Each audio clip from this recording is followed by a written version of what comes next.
De cabeça quente, eu acho que o resultado é muito frustrante.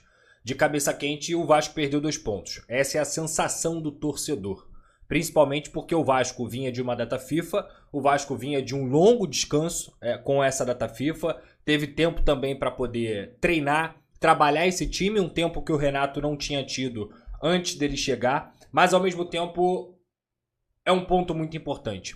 Então quando você respira, para e pensa, o Coritiba, ele até seria um adversário acessível para você buscar 3 pontos no Couto Pereira.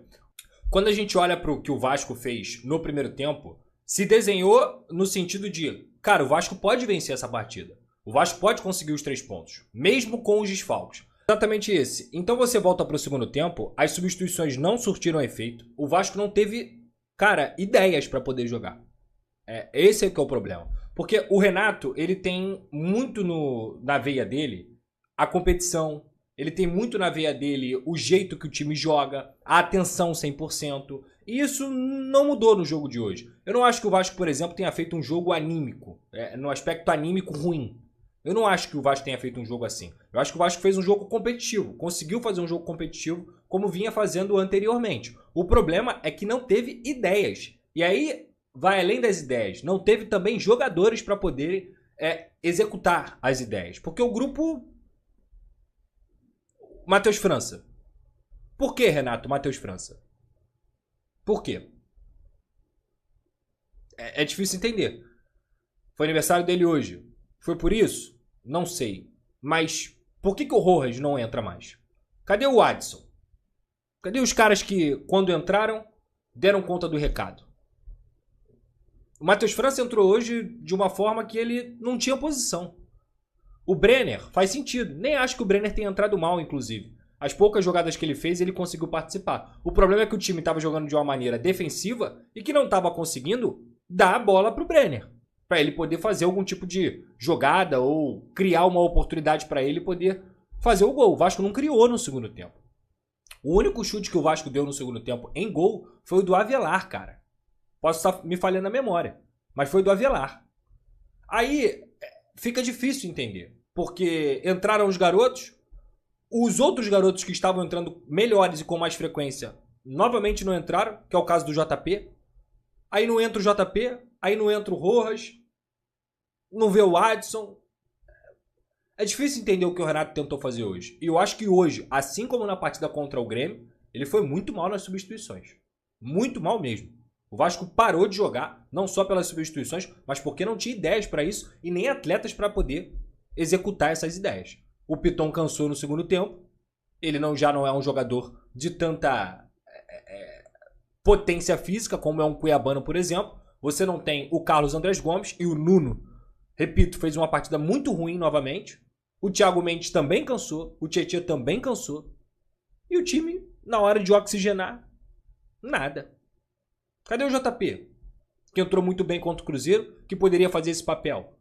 Não só com os passes dele, mas também dar um pouco mais de pegada ali no meio. Qualidade, ficar com a bola. Se ele vem com o JP, se ele vem com o Rojas, cara, você já tem outro time. Você já tem capacidade de retenção, você já tem capacidade de sair da pressão. Porque a verdade que a gente tem que deixar nu e cru aqui é a seguinte. O Vasco poderia ter tomado o empate no primeiro tempo. Exatamente aqui. Ó. Vasco da Gama. Na GoCase, cupom Pedrosa. É só clicar aqui no link na descrição e também aqui no QR Code do canal do Pedrosa. Lá na KTO também tem aquele mercado que eu gosto, que é mercado de longo prazo. Ano passado, vou contar uma história pra vocês. Ano passado, eu quase ganhei 1000 pilas colocando 50, porque eu botei 50 pratas que o Vasco ia ser campeão da Copa do Brasil. Na final, tava me pagando 600. Como eu acreditei que o Vasco da Gama ia vencer, eu perdi tudo.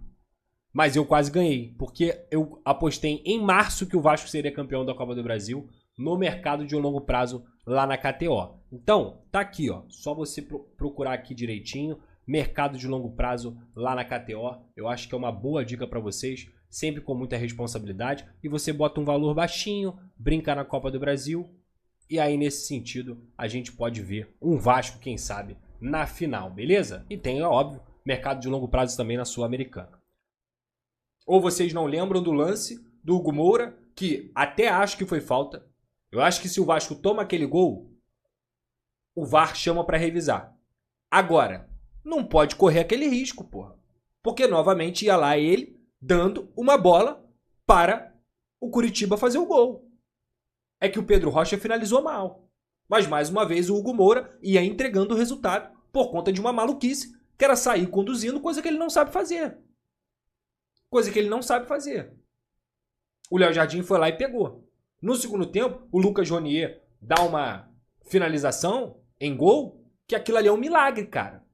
O Léo Jardim operou um milagre hoje no Couto Pereira. Não tem outra coisa pra falar a não ser isso. Milagre foi o que ele fez. Então, o Vasco já era pra ter tomado gol de empate. E a todo momento, o que mais incomoda é que o Vasco não saía do bloco médio, do bloco baixo. Era o Coritiba, ó, bombardeando. E assim, gente, bombardeando de uma maneira pouco efetiva. O Coritiba não tinha tanta criatividade assim também para colocar o Vasco nas cordas da maneira que foi. Tomou o gol numa bobeira ali do Saldívia, que acaba fazendo gol contra, mas numa bobeira do sistema defensivo inteiro. O próprio Saldívia estava fazendo um bom jogo até então. O Robert Hernan também estava fazendo um bom jogo até então. O que me traz de positivo é que o Vasco já não é mais uma presa fácil. Esse time ainda compete, esse time cria dificuldade, esse time ele tá sempre entrando no momento certo dentro das divididas. Eu acho que o Ramon Abate-Abel hoje fez uma arbitragem horrorosa. E eu não sei por que esse cara voltou a apitar o jogo de Série A de Campeonato Brasileiro. Não consigo entender, porque ele é um dos piores que tem por aqui. É um dos piores com certa distância. E quando eu digo isso, não é por causa do Vasco, não. Ele é pior pro Vasco, ele é pior pro Curitiba. Ele é um tipo de cara que comete erros fáceis. É falta invertida, é falta que é falta e ele não dá, é falta que não é falta e ele dá, é falta de cartão amarelo. Porra, o jogador do Coritiba, o camisa 26, eu não vou lembrar o nome agora, ele empurra o Marino Renestrosa na hora de um contra-ataque sem bola, pô. Sem bola. E o Ramon Abate-Abel, assim, nada faz além de marcar a falta na pressão. Era pra ele ter dado cartão amarelo. E teve outra falta do Nuno, por exemplo, que o Nuno perde a bola e depois faz a falta e ele deixa seguir. Que o Coritiba ia ter uma chance clara. Então, assim, ele é muito ruim, mano. Ele é muito ruim. Muito. Ele prejudica o jogo. Porque são nos pequenos lances que a gente começa a perceber. Então, cara, de forma prática e pragmática, pra gente poder resumir aqui, o ponto ele é muito melhor do que a atuação.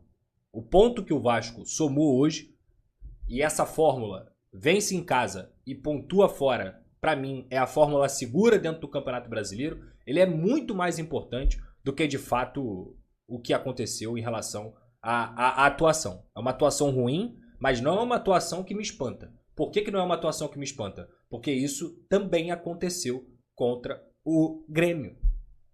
E aí a gente tava falando aqui, porra, Pedrosa, mas na vitória você tá pontuando. Eu tenho que pontuar na vitória também.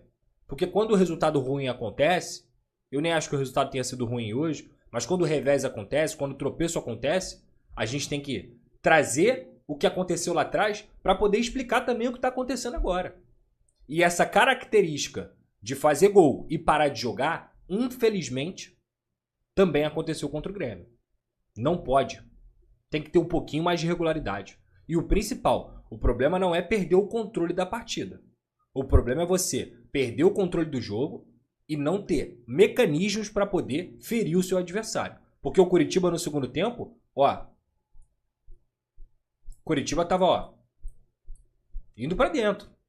Indo para dentro. Deixando espaço lá atrás, colocando 2, 3 atacantes lá na frente. O que o Vasco deveria fazer? Arma um plano de jogo pro contra-ataque. Isso não aconteceu.